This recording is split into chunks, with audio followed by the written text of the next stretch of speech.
The RPG Fanatic show is for hardcore RPG gamers. This video contains spoilers about the games reviewed. You have been warned! Hello fans of the RPG Fanatic show and welcome to another retro review. This time we're going to do Robin Hood, Prince of Thieves for the Nintendo Entertainment System. Look into my eyes. No. You will see what you mean to me. Stop it. Stop that right now. Search your heart, search your soul, and when you find me, there you'll search no more. Stop it, I said. Damn it. Why do you have to ruin everything?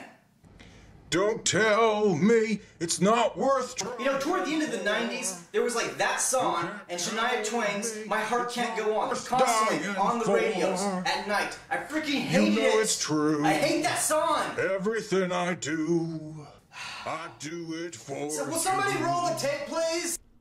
Robin Hood, Prince of Thieves was one of my favorite movies as a kid.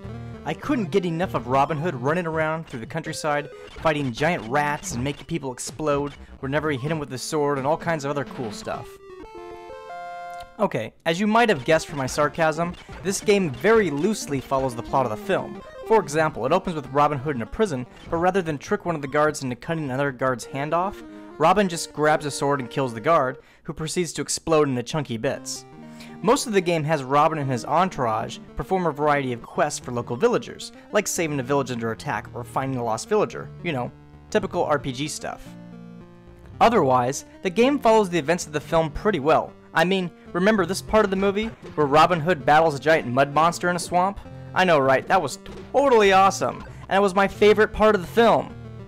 All kidding aside, Robin Hood could have been a better game.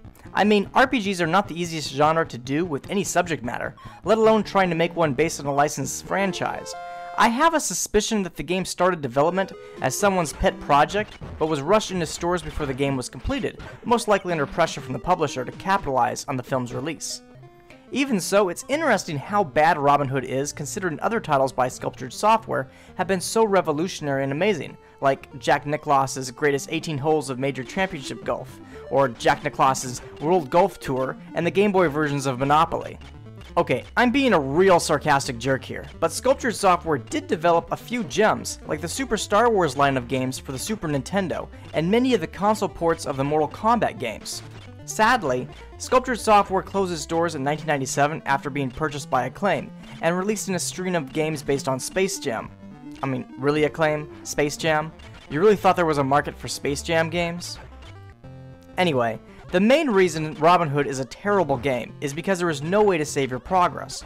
Not only does it not have any battery backup, but there isn't even a password screen like almost all other NES games without battery backup offer, like Willow for example. There are other reasons for the game being crappy, like the hit detection being so awful that you literally have to touch enemies with your sword's graphic to hit them, or bumping into objects that should be in the foreground. But the most irritating thing about the game is that you cannot save your progress in any way, shape, or form. Robin Hood gets a total of 3 lives to beat the game, and there is no way to increase the number of lives. After those lives are gone, you're going to have to play the whole damn game all over again. And Robin Hood is not an easy game. Because the collision detection is pretty crappy, you'll often miss enemies standing directly in front of you as they suicide bomb themselves into your character. Robin Hood also has some forced minigames in it, like this horse chase scene, or this kind of real-time strategy RPG segment, or perhaps it's a mockery of strategy RPGs, and this boss dueling system which shifts the eagle-eye gameplay over to an action platformer, which plays an awful lot like Rock'em Sock'em Robots. The music is also annoying as hell, though I don't know if that is because the gameplay is so aggravating that I've started to psychologically associate the music with anger and frustration, or if the music really is that terrible.